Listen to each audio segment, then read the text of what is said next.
Assalamualaikum warahmatullahi wabarakatuh. Alhamdulillah, pada kesempatan kali ini kita bisa melanjutkan video pembelajaran kita di dalam mata kuliah Ekonomi Internasional, yaitu materinya berkenaan dengan konsep negara berkembang dan perdagangan bebas. Nah, materi ini ada setelah kita membahas tentang hambatan perdagangan internasional.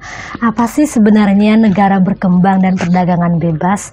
Mungkin ini yang sering kita dengar ya. Pada kesempatan kali ini, di dalam materi konsep negara berkembang dan perdagangan bebas, kita akan membahas tentang konsep negara berkembang, konsep perdagangan bebas, serta keberadaan negara berkembang dan perdagangan bebas.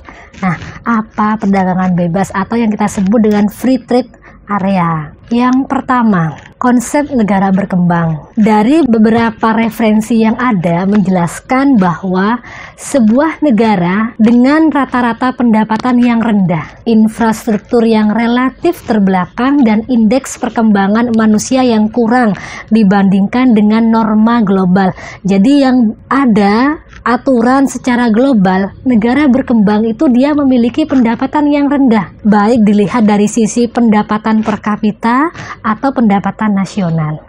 Infrastruktur yang relatif terbelakang dari segi sarana, prasarana untuk mendukung perekonomian itu tergolong masih terbelakang. Indeks perkembangan manusia bisa dilihat dari sisi tingkat keterampilan, skill dari masing-masing SDM itu masih tergolong kurang. Pada umumnya negara berkembang itu terdapat banyak di benua Asia, Afrika, dan Amerika. Nah, kalau kita lihat berarti Asia ini, Indonesia sendiri kita masuk di benua Asia. Apakah negara kita termasuk pada negara yang berkembang atau tidak? Negara di benua ini pada masa lalu memang cukup banyak mengalami sejarah penjajahan yang cukup kelam. Jadi banyak intimidasi yang terjadi di negara-negara yang ada di benua Asia, Afrika, dan Amerika. Jadi banyak penjajah, khususnya penjajahan ini berasal dari negara di bagian benua Eropa. Sebut saja misalnya negara kita sendiri, negara Indonesia. Indonesia kaya dengan sumber daya alam, dari hasil hutan, hasil pertanian, perkebunan, hasil laut. Nah, makanya itu banyak negara dari benua Eropa yang menjajah kalau kita melihat sejarah perkembangan negara kita. Sebagian besar negara berkembang itu berada di belahan bumi sebelah selatan. Jadi kalau kita melihat pada globe itu banyak yang ada di bagian selatan. Kalau kita tarik garis itu banyak. Oleh karena itu negara berkembang itu banyak ya, sering pula kita sebut dengan negara-negara yang berada di selatan, negara-negara selatan. Infrastrukturnya kurang, pendapatannya rendah, perkembangan SDM juga kurang. Itu rata-rata ada di benua bagian selatan. Berikutnya, ciri-ciri dari negara berkembang. Tingkat kehidupan yang rendah. Nah, ini ciri yang pertama yang menunjukkan negara berkembang itu seperti apa? Tingkat kehidupan yang rendah. Dari sisi pendapatan per kapita yang rendah, rata-rata di bawah UMR, pendapatan yang diterima oleh para tenaga kerja. Tingkat produktivitas rendah, karena skill, keahlian, kemampuan yang dimiliki oleh angkatan kerja itu masih jauh di bawah rata-rata, sehingga produktivitas untuk menghasilkan, untuk bersaing itu kalah dengan SDM yang lain, SDM yang misalnya katakanlah dari luar. Jadi banyak TKA yang datang ke Indonesia dengan skill, dengan kemampuan ya di atas SDM negara kita. Tingkat pertumbuhan yang tinggi. Pertumbuhannya tinggi dilihat dari sisi tingkat kelahiran yang cukup tinggi di negara-negara bagian selatan, sehingga pertumbuhan cukup tinggi, tetapi tidak didukung dengan ketersediaan lapangan pekerjaan yang sesuai dengan background pendidikannya, yang sesuai dengan kemampuan dan skill yang dimiliki. Yang keempat, angka beban ketergantungan cukup tinggi. Kenapa? Ini kaitannya dengan ciri yang ketiga, tingkat pertumbuhan yang cukup tinggi. Jadi beban ketergantungan yang cukup tinggi. Kemudian angka pengangguran yang tinggi. Karena pertumbuhannya pesat, angka kelahirannya juga pesat, tetapi tidak didukung dengan SDM-nya, kemampuannya, skill dan keahliannya kurang, sehingga menyebabkan angka pengangguran yang tinggi. Ambillah contoh Indonesia, tingkat pengangguran kita rata-rata dari tahun ke tahun itu kecenderungan mengalami peningkatan atau mengalami penurunan. Ketergantungan dalam hubungan internasional. Ketergantungan di sini bisa kita lihat dari berbagai bidang. Misalnya bidang ekonomi. Ya, ketergantungan yang sangat tinggi ke luar negeri. Negara kita masih membutuhkan negara maju untuk memberi misalnya pinjaman hutang. Ya, untuk apa? Misalnya untuk membangun infrastruktur di negara kita. Itu dari sisi ekonomi. Ketergantungan di bidang, katakanlah iptek, ya, ilmu pengetahuan dan teknologi. Masih banyak yang menjelaskan bahwa ilmu pengetahuan di negara-negara luar, negara-negara perkembangannya cukup signifikan dari sisi pendidikan. Jadi masih banyak perguruan tinggi di mana yang bisa mencetak alumni yang cukup mumpuni. Itu dari sisi pendidikan. Kemudian dari sisi teknologi. Nah, kita negara berkembang masih membutuhkan, ya, kita masih mendatangkan, mengimpor barang-barang teknologi. Ya, yang katakanlah saat ini dunia digital yang semakin cepat perkembangannya, kita masih membutuhkan negara luar untuk bisa memenuhi kebutuhan dalam negeri. Nah, ada 6 yang menjadi ciri dari negara berkembang. Ya, jadi Indonesia itu masih dikatakan dan tergolong pada status negara berkembang. Oke, next. Nah, di sini ada konsep perdagangan bebas. Perdagangan bebas atau free trade. Ya, nanti di dalam integrasi ekonomi kita juga akan mengetahui tentang kawasan perdagangan bebas. Ya. Yang pertama kita akan melihat, ya, perdagangan bebas itu sendiri adalah salah satu bentuk dari kebijakan yang menyatakan bahwa pemerintah itu tidak melakukan diskriminasi, ya, pembedaan terhadap impor maupun ekspor. Jadi tidak ada hambatan. Padahal saat ini yang kita tahu masih banyak beberapa hambatan perdagangan internasional sehingga masih mendukung, ya, menjaga, melindungi produsen dalam negeri. Setelah kita masuk kepada perdagangan bebas, itu tidak boleh adanya pembedaan antara impor.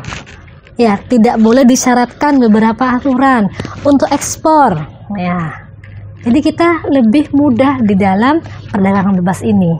Sebagian besar negara-negara saat ini adalah anggota dari perjanjian perdagangan multilateral, yaitu WTO, World Trade Organization, organisasi perdagangan dunia. Padahal kita masih terikat, ya, di dalam satu bentuk organisasi WTO yang mengatur misalnya terjadi, ya, permasalahan khususnya di bidang perdagangan antar negara. Beberapa referensi juga menjelaskan bahwa perdagangan bebas itu adalah sebuah konsep ekonomi yang mengacu kepada penjualan produk, baik barang maupun jasa antar negara tanpa adanya pajak ekspor maupun pajak impor, ataupun bentuk-bentuk lain dari hambatan perdagangan internasional.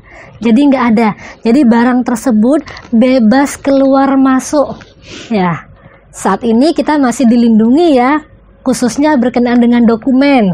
Jadi ketika kita sudah masuk kepada perdagangan bebas, itu tidak ada hambatan. Perdagangan bebas sendiri juga memiliki sisi positif dan sisi negatifnya.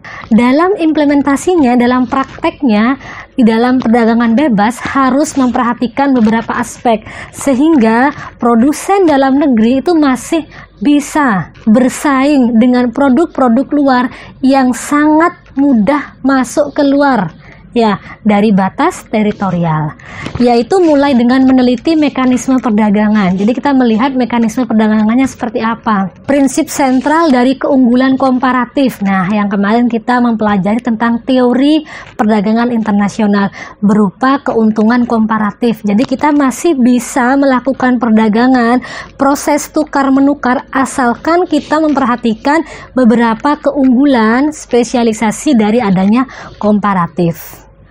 Kemudian kita harus memperhatikan pro dan kontra di bidang tarif dan kuota. Yang kita tahu, tarif dan kuota ini adalah salah satu bentuk dari hambatan perdagangan internasional. Diberlakukan tidak? Ini berlakunya untuk negara anggota atau di luar anggota. Melihat bagaimana berbagai jenis mata uang, ya, jadi falas yang diperdagangkan berdasarkan kurs valuta asing. Jadi tetap memperhatikan karena kita patokannya tetap dolar sebagai konversi di dalam perdagangan, ya, tukar menukar antar negara. Perdagangan internasional sering dibatasi oleh berbagai pajak negara, di mana pajak ini merupakan sumber penerimaan dari suatu negara. Biaya tambahan yang diterapkan pada barang ekspor dan impor. Ya, biaya yang ditetapkan itu berapa persen, dan juga regulasi berupa non tarif pada barang impor, regulasi. Ya, ini bisa mengacu kepada hambatan non tarif serta proteksionisme. Itu berdasarkan konsep perdagangan bebas, keberadaan negara berkembang dan perdagangan bebas. Perubahan dalam struktur ekonomi, tingkat produk domestik bruto atau PDB, teknologi, kebijakan pemerintah dan diskriminasi ini, pembedaan dapat mempengaruhi pendapatan individu, khususnya nanti pendapatan per kapita dari hasil pembagian pendapatan nasional dibagi dengan jumlah penduduk. Investasi pada pabrik-pabrik, mesin, teknologi baru, kesehatan, pendidikan, dan pelatihan manusia dapat meningkatkan standar kehidupan di masa yang akan datang. Jadi keberadaan negara berkembang dengan perdagangan bebas. Kita tahu pertumbuhan ekonomi dari tahun ke tahun memang akan terus mengalami peningkatan pada sisi produksi barang maupun jasa di suatu negara. Hal ini merupakan hasil dari investasi, ya, baik investasi dalam negeri maupun luar negeri, dalam modal sumber daya manusia dan modal fisik. Penelitian dan pembangunan di berbagai sektor, perubahan teknologi dan perencanaan, serta insentif kelembagaan yang akan menjadi lebih baik ketika nantinya negara berkembang sudah menata, berbenah diri ketika akan memasuki era perdagangan bebas. Oke, terima kasih. Ini merupakan pembelajaran kita, pengetahuan kita yang dibahas di dalam konsep negara berkembang dan perdagangan bebas. Nah, ini ada beberapa contoh soal sebagai bentuk kita latihan. Dia membedakan, dia pro atau kontra terhadap adanya perdagangan bebas dengan misalnya mempertahankan tarif atau tidak. Jadi di dalam e-learning sudah di situ sudah tertera, ya, lembaran wawancara ke-6 narasumber kita. Di situ bisa terlihat dalam latihan soal ini kita akan merangkum dari hasil wawancara tersebut, dia tergolong kepada yang pro atau kontra di dalam mempertahankan tarif, ya. Kita bahas satu persatu. Untuk wawancara lengkapnya bisa kita lihat di dalam e-learning. Yang pertama ada Tuan Alessio. Ya, tugas kita adalah memilih dia tergolong pada lebih mendukung dalam penghapusan tarif atau dia lebih mendukung kepada mempertahankan tarif. Statement yang ada di dalam wawancara itu menjadi alasan yang kuat sebagai reason di situ. Nah, kalau Tuan Alessio dia tergolong, Tuan Alessio merupakan pendukung kuat adanya perdagangan bebas. Jadi dia sangat kuat di dalam perdagangan bebas, artinya dia tergolong pada kelompok yang ingin menghapus adanya tarif. Oke, ini yang pertama. Yang kedua, Tuan dan Nyonya Ignazio. Nah, tergolong apa? Dari hasil petikan wawancara, Tuan dan Nyonya Ignazio memperlihatkan dengan sangat jelas bahwa mereka sangat menentang rencana penurunan tarif untuk mesin pertanian. Sangat menentang penurunan tarif. Artinya dia tergolong pada yang tetap mempertahankan tarif sebagai bentuk dari hambatan perdagangan internasional. Tuan David melanjutkan untuk mengatakan bahwa pemilihan waktu usulan tarif yang ada sangat tidak tepat. Artinya dia tetap ingin mempertahankan tarif. Nona Natasha menjelaskan bahwa ia adalah seorang pendukung terhadap perdagangan bebas, baik secara prinsip maupun praktek. Nah, artinya untuk yang Nona Natasha petikan wawancara yang keempat memperlihatkan bahwa dia ingin menghapuskan tarif. Ya, masuk pada golongan yang menghapuskan tarif. Tuan Lukas, ketika Anda menyebutkan rencana pengurangan tarif, ia menyerang ide tersebut untuk beberapa alasan. Nah, berarti tidak mau ya, tidak tergolong pada yang ingin mengurangi tarif atau tergolong pada yang menghapus tarif. Nyonya Valentina, dalam petikan wawancara yang sudah Ibu letakkan di dalam e-learning, dia menjelaskan ia mendukung kebijakan untuk menghapus tarif dengan dua alasan. Berarti dia sangat mendukung ya, menghapus tarif dengan dua alasan. Ya, kelompok pada menghapus tarif. Kita bisa mencentang di situ. Oke. Terima kasih bahasan yang ringkas, ringan untuk kita mengetahui apa itu sebenarnya kalau konsep negara berkembang dan perdagangan bebas. Alhamdulillah, untuk pertemuan berikutnya, video yang selanjutnya kita akan membahas tentang globalisasi ekonomi. Semoga ini bermanfaat. Wassalamualaikum warahmatullahi wabarakatuh.